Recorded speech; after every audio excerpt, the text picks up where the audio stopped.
The National Electrical Code, or NEC, does not specify a minimum clearance for electrical panels and closets. However, local city codes can supersede the NEC, making the inspector's requirement of 3-foot clearance from floor to ceiling mandatory.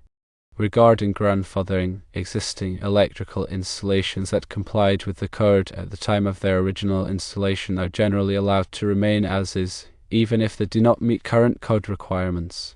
It is important to note, however, that some jurisdictions may have specific regulations regarding grandfathering of existing installations, particularly if the installation presents a safety hazard. Maintaining a 3-foot clearance around an electrical panel is an important safety consideration, as it provides ample space for maintenance and also facilitates emergency access. In a closet with limited space, it may be difficult to maintain this clearance, especially if the panel is located near clothing or other stored items. If there are issues with the existing panel not meeting the 3-foot clearance requirement, there are a few possible options. Firstly, the panel can be relocated. This is the most straightforward solution, but it may also be the most expensive, particularly if the attic space is small and cannot easily accommodate the panel. Secondly, the closet itself can be modified. Any obstacles that interfere with the required 3-foot clearance can be removed, such as shelves or clothing racks. Thirdly, a remote circuit breaker enclosure can be installed. This involves installing a separate enclosure to house the circuit breakers, with the enclosure located outside of the closet, thus providing the necessary clearance around the breakers themselves. It is recommended to discuss the issue with the local electrical inspector and explore possible solutions that meet the safety requirements while minimizing disruption to the existing installation.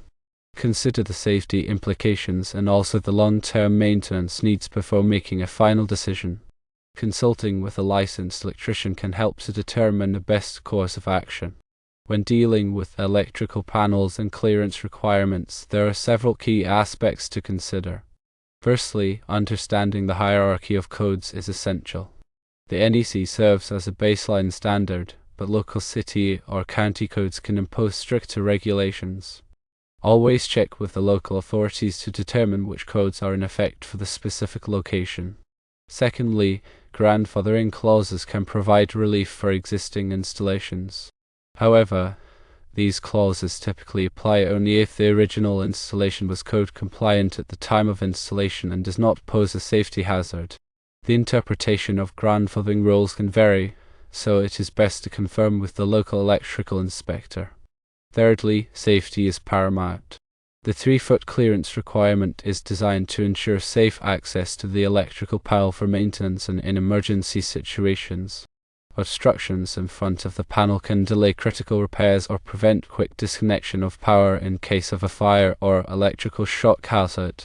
Firstly, relocating the electrical panel involves several factors.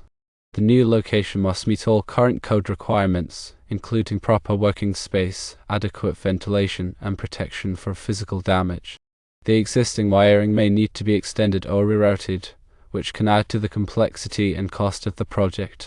Secondly, modifying the closet may be a more feasible option if the existing wiring is difficult or expensive to move. This could involve removing shelves, relocating clothing rods, or even expanding the closet space. However, any modifications must still comply with building codes and not compromise the structural integrity of the building. Thirdly, a remote circuit breaker enclosure offers a compromise solution. The existing panel remains in place, but the circuit breakers are moved to a separate enclosure located in an accessible area outside the closet. This can be a good option if the existing wiring is difficult to extend or if there is limited space for a full panel relocation. When choosing between these options, it's important to consider several factors. The cost of each option will vary depending on the complexity of the work and the materials required. The disruption to the building and its occupants should also be considered, as some options may require more extensive demolition or renovation. The long-term accessibility and maintenance of the electrical panel are also important factors. The chosen solution should provide safe and easy access to the panel for future repairs or upgrades. When discussing the issue with the electrical inspector, be prepared to present your case clearly and professionally. Explain the existing conditions, the potential solutions, and the safety considerations.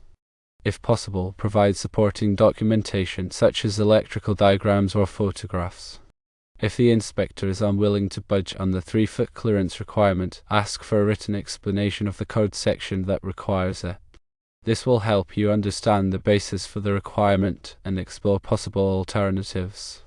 It is often beneficial to involve a licensed electrician in the discussions with the inspector.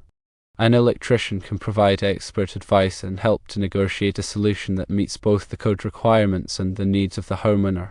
When selecting an electrician, be sure to choose someone who is familiar with local codes and has experience with similar projects. They can assess the existing electrical system, evaluate the various options, and provide a detailed cost estimate. Remember that electrical work can be dangerous, so it is always best to hire a qualified professional. Attempting to do the work yourself can result in serious injury or even death. The long-term maintenance needs of the electrical panel should also be considered. The panel should be inspected regularly to ensure that all connections are tight and that there are no signs of damage or corrosion. The circuit breaker should be tested periodically to ensure that they are functioning properly. If any problems are detected, they should be corrected promptly to prevent electrical hazards.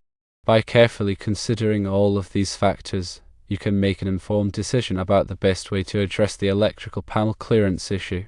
The goal is to find a solution that meets the code requirements, ensures safety, and minimizes disruption to the building and its occupants.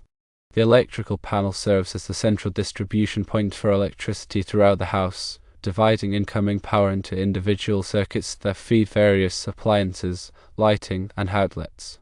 Proper installation and maintenance of the electrical panel are essential for the safe and reliable operation of the entire electrical system.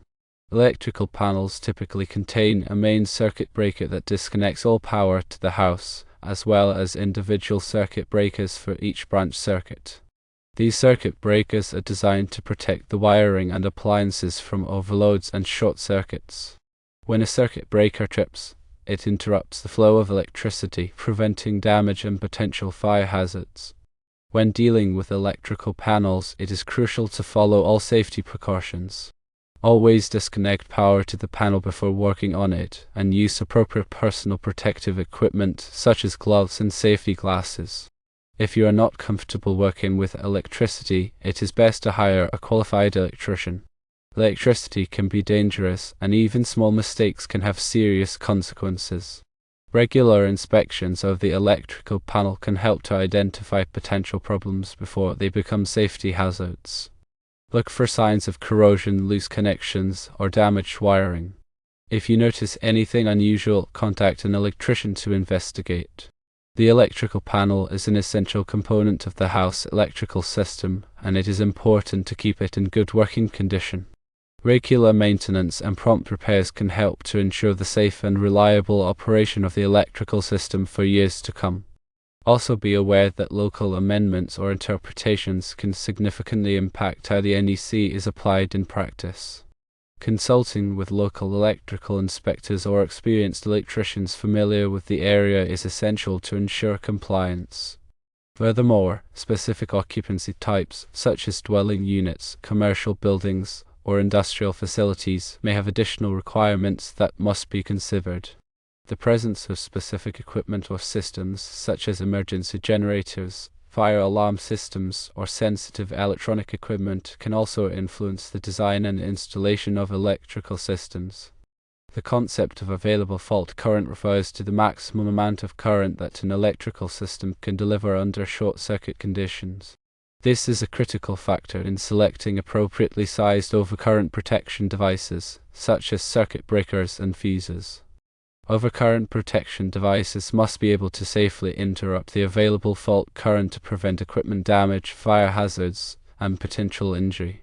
Properly calculating the available fault current at various points in the electrical system is essential for ensuring safety and compliance. Grounding and bonding are essential for electrical safety. Grounding provides a low impedance path for fault currents to return to the source, allowing overcurrent protection devices to operate quickly and safely. Bonding ensures that all metallic parts of the electrical system are electrically connected, minimizing the risk of electric shock. The size and type of grounding and bonding conductors must be carefully selected based on the size of the electrical system and the available fault current.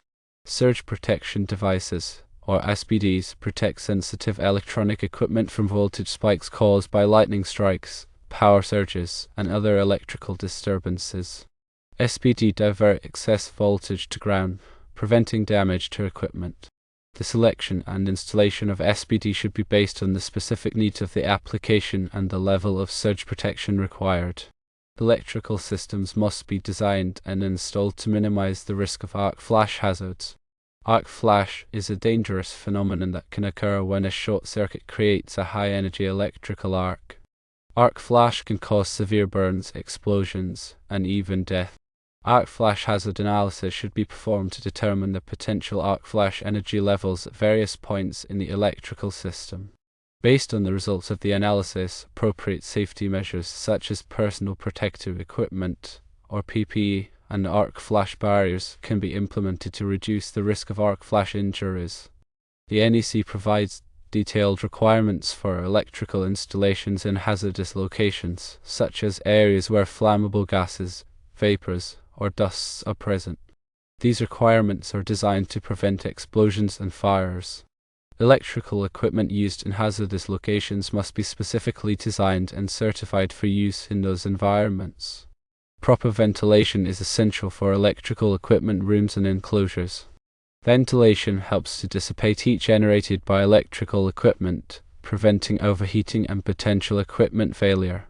The amount of ventilation required depends on the size of the equipment and the amount of heat it generates.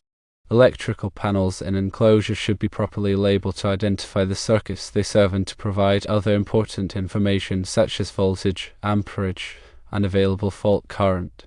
Clear and accurate labeling helps to prevent errors and makes it easier to troubleshoot electrical problems. Electrical systems should be inspected and tested regularly to ensure that they are operating safely and efficiently. Inspections should be performed by qualified electricians who are familiar with the NEC and local codes. Testing should include measurements of voltage, current, resistance, and insulation resistance. The results of the inspections and testing should be documented and used to identify and correct any potential problems.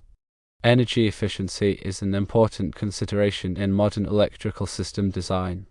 Energy-efficient lighting, motors, and other electrical equipment can significantly reduce energy consumption and lower operating costs.